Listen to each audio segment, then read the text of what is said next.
Olá pessoal, aqui está o áudio da entrevista que eu dei à jornalista Marcela Franco, editora da Folhinha, da Folha de São Paulo, no dia 8 de fevereiro de 2023.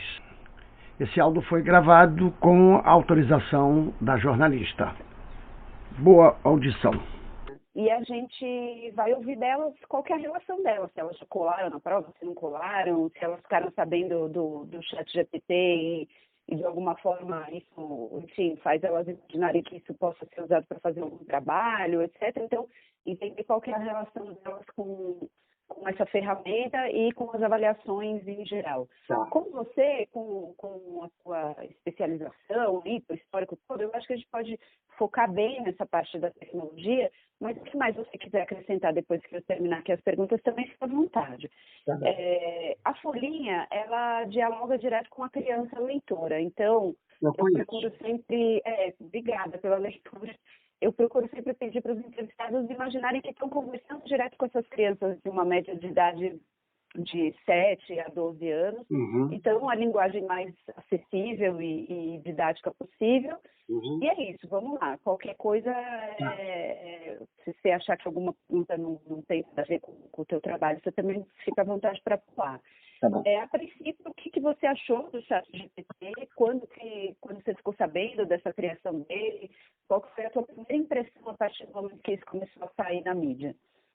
Bom, primeiro é importante sempre situar o meu histórico de pesquisa e de atuação nesse campo, né? Quer dizer, nosso grupo de pesquisa, que se chama Educação, Comunicação e Tecnologias, cuja sigla é GEC, GEC, que é de Educação e Comunicação, ele se inicia a partir do meu doutorado na USP, na ECA, em 1994, e quando eu voltei para a Bahia, iniciamos o grupo, e o foco era, estávamos no início da internet, esse estudo do quanto essas tecnologias e a comunicação se relacionavam com todas as transformações da sociedade e, particularmente, na escola. Então, para nós, aparecer uma nova tecnologia não tem nenhuma surpresa, porque nós estudamos elas desde o livro didático, desde a caneta, desde a escrita. Ou seja, toda nova tecnologia que chega, ela provoca profundas transformações em todos os níveis da sociedade, não só na forma das pessoas se relacionarem, como, no particular, na forma como a educação e, mais particularmente, a escola funciona. Então, o surgimento o aparecimento, na verdade a palavra não é nem um aparecimento, porque essa coisa de aprendizado por máquina, né, que é a melhor forma de a gente falar de inteligência artificial, porque no fundo, uma nota de pé de página, não é nem inteligência e muito menos artificial, né? Então, na verdade, é a máquina que vai aprendendo a partir dos inputs, né? A partir do que o ser humano introduz nela. Não só no seu desenho, e aí ele desenha o algoritmo é desenhado, é um texto escrito, o algoritmo não é uma coisa sagrada que chega de algum lugar e começa a funcionar, ele é uma construção histórica da humanidade e a partir disso, então, ele vai reproduzindo determinados comportamentos e produzindo coisas. Numa máquina de calcular, ele produz resultados que às vezes eram cavernosos, como calcular o seno de alguma coisa, né? Então, quando esse chat GPT, lançado em novembro, começa a ganhar muito destaque, a gente percebeu imediatamente que seriam mais um daqueles desafios para a gente estudar que iria causar muito alvoroço na educação. Porque se, quando saiu a máquina de calcular, as reações foram intensas, igualmente intensas, particularmente dos professores de matemática, quando surge uma tecnologia que escreve, a gente imaginava que seria intenso também essa reação em diversos campos, né? Uhum. Não só no cotidiano da escola. E aí começamos a acompanhar, por exemplo, manifestações, por exemplo, de algumas universidades americanas proibindo o seu uso, né? A revista Nature, uns 15, 20 dias atrás, num editorial, colocou regras para o uso do ChatGPT. A revista Nature, para a meninada saber, é uma revista badalada, da científica, então tipo assim, o ícone maior das publicações acadêmicas científicas. Então, isso, obviamente, impacta de forma muito forte o nosso cotidiano, porque efetivamente, ainda, infelizmente, os processos educativos estão muito centrados nas preparações para provas, ou seja, numa lógica não formativa e sim mais uma lógica de treinamento para a execução de determinadas tarefas. Ora, se a educação está centrada em treinamento, bem-vindo, ChatGPT, porque ele vai fazer melhor. Então, nós dizíamos, quando entrou para mostrar para vocês o quanto esse debate do ChatGPT, óbvio que ele é diferente do debate da televisão educativa, da máquina de calcular, do lápis, da caneta, do livro e da imprensa. Óbvio, porque estamos falando em tecnologias de ponta para esse mundo. Mas na época em que saía a máquina de calcular, e eu sou formado em física, e me lembro do impacto das primeiras calculadoras científicas, que tinham todos aqueles símbolos cavernosos ali, que resolvia tudo, que eu batia a cabeça um fim de semana inteiro e não resolvia. Uhum. Então, quando a televisão educativa começou a transmitir aulas e coisas desse tipo, qual era o nosso debate? O professor vai ser substituído? E eu dizia exatamente o que eu estou dizendo agora. Quer dizer, se é para apenas transmitir informação, ele não só seria substituído, isso eu falava lá na década de 90, 80, 90, como ele já foi substituído. Então, se o professor de matemática ele vai apenas insistir na lógica de decorar como resolver um seno, um cosseno, uma integral, etc. e tal, e não compreender os processos que estão ali envolvidos, ele vai ser substituído pela máquina de calcular. Eu, originalmente, sou professor de física. Então, se eu ficasse apenas centrado no ensino de decoreba, como a gente chamava, de fórmulas, obviamente eu seria substituído por qualquer uma dessas tecnologias, né? Então, nesse caso, o professor que está focado em só um processo sem o raciocínio da produção de textos, daí realmente é para se preocupar. É isso claro. Que quer dizer? E aí surgem... Mariela, né? Marcela, desculpe quem ficou. Imagina. E aí surgem questões que são questões centrais do debate. A primeira educação não é treinamento. Essa é a questão central que nós nos debatemos no nosso grupo de pesquisa pelo menos há 25, 30 anos. Mas na educação há muitos anos. E isso tem tudo a ver, não é o caso dessa nossa conversa, porque não é um debate agora político, mas com as políticas públicas de educação, inclusive já nesse novo governo de muita esperança, mas com muita tensão no campo da educação também. Mas esquece isso. Então, esse é um ponto central, quer dizer, educação não é treinamento. E segundo, em qualquer que seja a área, e particularmente no campo das tecnologias, a prioridade é o debate ético. Ou seja, não só as questões éticas têm que estar fortemente presentes no desenvolvimento dessas tecnologias, ou seja, tema complicado, mas só faço mencionar.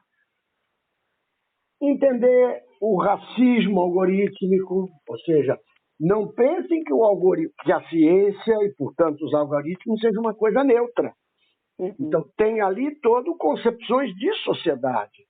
E para que possamos enfrentar essas concepções de sociedade de forma poderosa, potente, as questões éticas têm que estar presentes de forma muito intensa. E isto não é novidade. O debate da energia nuclear durante a Segunda Guerra Mundial é essa questão que está aí. Ou seja, a ciência não é neutra, o cientista não é neutro, e o desenvolvimento demanda uma ação ética fundamental. E vale o mesmo para as questões educacionais. Ou seja, para muito além dos conteúdos, para muito além dos conteúdos, a formação ampla que inclui essa dimensão ética é absolutamente fundamental. Certo. Você pode, desculpe só, você pode me perguntar, mas isso é fácil? E a resposta é curta e grossa. Claro que não. Claro que não. Primeiro, porque temos tido poucas práticas dessa formação.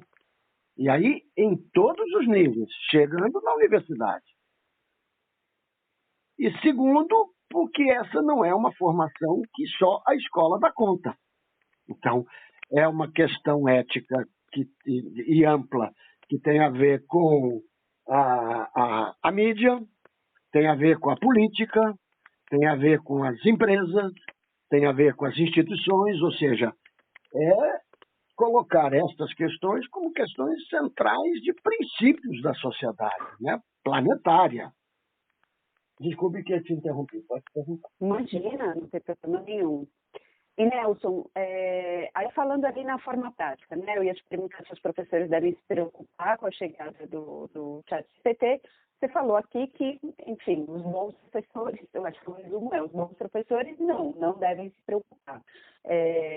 Você acha que os professores vão conseguir, por exemplo, reconhecer um trabalho que seja feito por esse ChatGPT?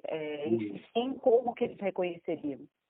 Olha, duas coisas. Primeiro, eu não falei que os professores não deveriam se preocupar. Eu acho que nós temos que nos preocupar. Essa que é a questão central. Agora, nos preocupar, a gente pode se preocupar de duas formas. Se preocupar com medo e proibindo, que é o que fizemos com Tamagotchi, com calculadora, com consulta de livro para realizar prova. Ou seja, a gente, tradicionalmente, quando o desafio é muito grande, a primeira solução imediata que aparece é proíbe. Né?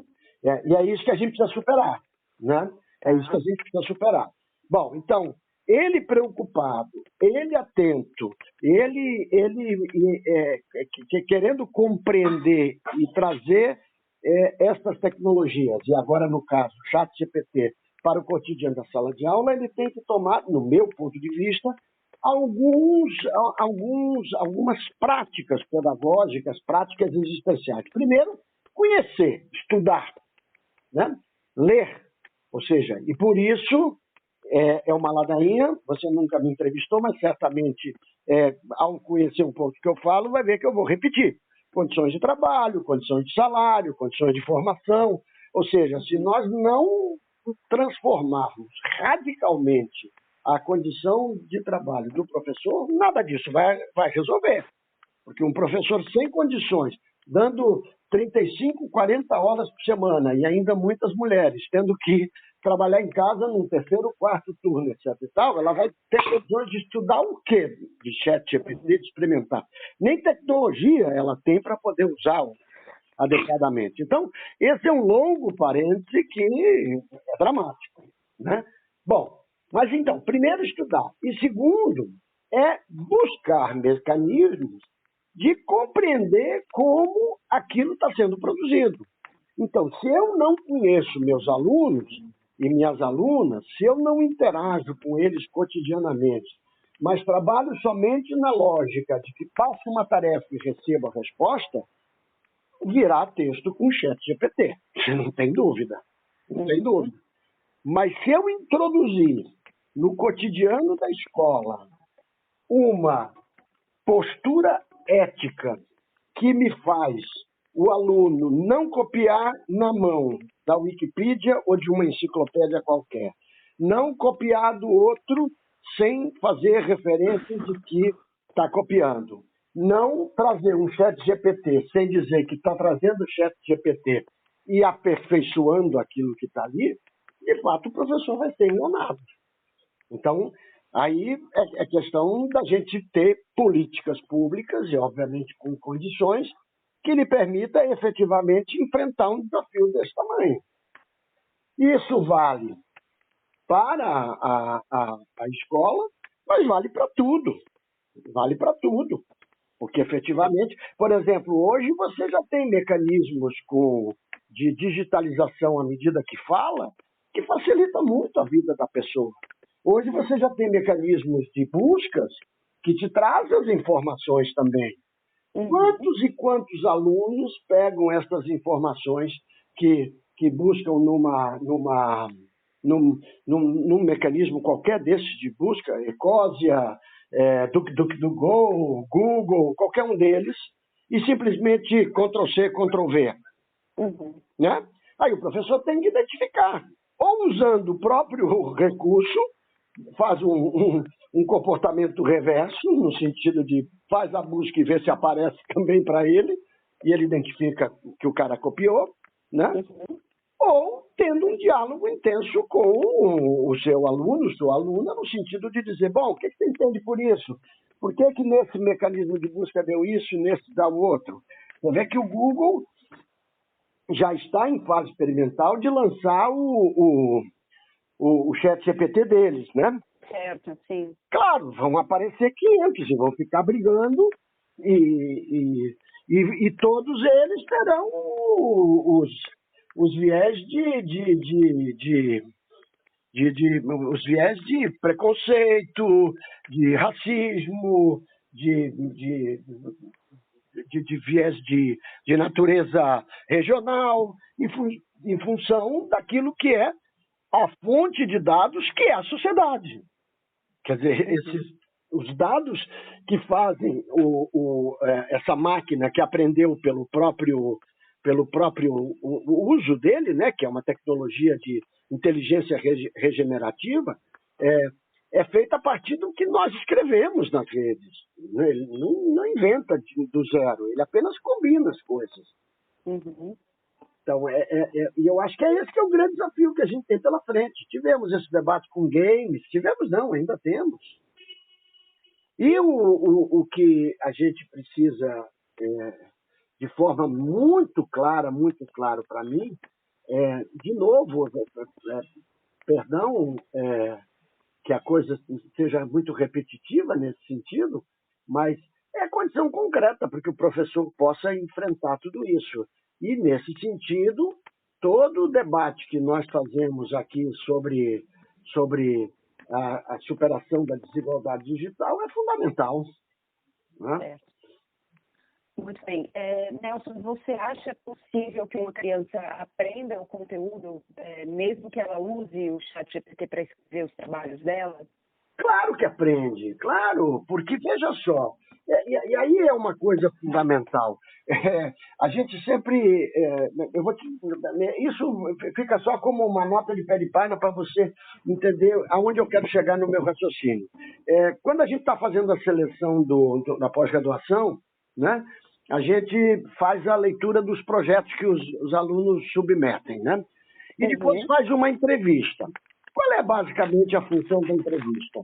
É saber se o projeto que ele submeteu é o dele ou não é o dele, certo? Ou seja, se ele escreveu ou não escreveu. Muito bem. Aí você faz a entrevista e ele se sai muito bem na entrevista. Aí você diz, engraçado, mas esse trabalho não foi ele que escreveu. Mas ele se apropriou tão bem do que está escrito que é a mesma coisa como se fosse ele que tivesse escrito, no sentido de que se ele consegue se apropriar, ele estudante, menino ou menino, daquilo que foi produzido no chat ou em qualquer outra tecnologia, se ele se apropria daquilo, não de forma acrítica, mas se ele se apropria criticamente daquilo que foi produzido, ele aprendeu. E é isso que a gente quer. Ele vai, por exemplo, e aí eu volto o exemplo que eu dei sobre o racismo algoritmo, ele vai, por exemplo, compreender que aquele texto foi produzido porque a quantidade de informações racistas que estão disponíveis na internet é maior do que não racista. Eu estou dando um exemplo muito simplório, entendeu? Mas é no sentido de você entender isso. Eu fiz, por exemplo, aqui para uma da coluna de rádio aqui minha, um pedido sobre Iemanjá, porque era do dia do Iemanjá, né? Na verdade, terminou saindo somente hoje na Band News. E aí é engraçado a leitura que ele faz, porque ele faz uma leitura de um movimento branco. Ele não fala uma vez a palavra candomblé. Sei. E aí, claro, se eu peço para os meus alunos escreverem isso e vem um negócio sobre isso, eu vou questionar. Aí ele faz assim, a saída dos barcos do Farol da Barra até o Forte. Isso é o que a classe média alta faz para poder acompanhar o presente de Iemanjá vindo de iates, de barco, de lancha. É sempre um ponto de vista branco, né? Porque efetivamente as informações que estão na internet para que o chat... Claro, eu fiz essa pesquisa, eu fiz essa perguntinha há 3 semanas. Tudo isso vai... Como na última semana deve ter sido inundada a internet sobre a festa de Iemanjá, no dia 2 de fevereiro, provavelmente se eu fizer hoje vai ser melhorada. Sim. E ela melhora com o nosso uso, mas não só o nosso uso do chat GPT, o nosso uso da internet. E aí vale, e também peço desculpas para aqueles que me ouvem há 30, 40 anos falando sobre isso, aí vale aquela máxima que ficou, o bordão do nosso grupo de pesquisa a gente não quer a internet nas escolas, a gente quer as escolas na internet. Que é exatamente a ideia de que a internet tem que ser ocupada por nós.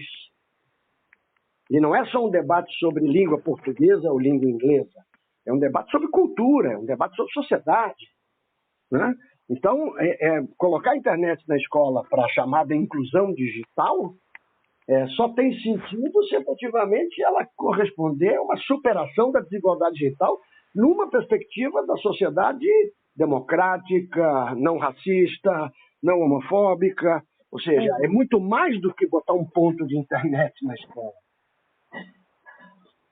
Certo. Para finalizar aqui, Nelson, as pessoas vêm dizendo que algumas profissões vão acabar. Você mencionou ali no começo da nossa conversa, né, o pânico que as pessoas ficam sempre que surge uma nova tecnologia. Então, já disseram que os jornalistas vão desaparecer, os escritores vão desaparecer com esse chat GPT e todo esse debate que já houve com todas as profissões que de alguma forma se sentiram ameaçadas com a chegada de novas tecnologias. Pegue aqui uma brincadeira, reflexão. Você acha que o surgimento desse chat GPT pode indicar que em algum momento os alunos aplicados, os alunos dedicados que fazem bem feito também vão acabar? Não. Você, olha as Olimpíadas de Matemática. Quantidade de gente que ainda participa de Olimpíada de Matemática, que calcula, etc. Teoricamente, com a máquina de calcular, ninguém mais pensaria matematicamente. Né? Pensa até mais historicamente, o livro. Né? O livro, o que foi o livro? É uma forma de colocar num suporte fixo aquilo que só passava de boca em boca. Continuamos a pensar, não adianta só eu ter o livro ali, se eu leio e não entendo nada, não adianta nada. Quer dizer, eu tenho que pensar. Então eu acho que não, eu acho que vai terminar trazendo belos debates para dentro da sala de aula. Repito, desde que a educação seja pensada numa perspectiva mais ampla. Se a educação continuar sendo uma educação voltada para respostas em testes universais, para competição, digamos assim, nós não vamos. Aí vai ser um problema. Ou seja, e na verdade foi o que aconteceu durante a pandemia. que foi a nossa crítica aqui, inclusive produzimos um livrinho sobre isso. A nossa crítica é que nós tínhamos uma grande oportunidade de fazer uma grande transformação por conta do tamanho do desafio que foi o momento mais dramático da pandemia, e o que a gente terminou fazendo foi menos do mesmo. Menos do mesmo. Ou seja, aí agora fica todo mundo deixando de debater sobre o direito à educação para falar sobre déficit de aprendizagem. Então, aí agora vamos começar a focar nessa coisa do déficit de aprendizagem. Eu acho que o central é muito maior do que essa. Certo, muito bem. Nelson, como é que você quer que eu acredite você? Te ligo à universidade? Já vou colocar o grupo aqui, né? Nelson Preto, com 2 T's, né? 2 T's. Professor, se quiser usar o titular, eu não costumo usar, mas eu normalmente assino assim: professor titular, entre parênteses, e ativista da Faculdade de Educação da UFBA. Porque eu acho fundamental a gente ter uma ação ativista na sociedade enquanto intelectual público. Mas bota só professor da Faculdade de Educação da UFBA, está mais do que suficiente. Tá ótimo. Muito bom, Nelson. Muitíssimo obrigada por falar.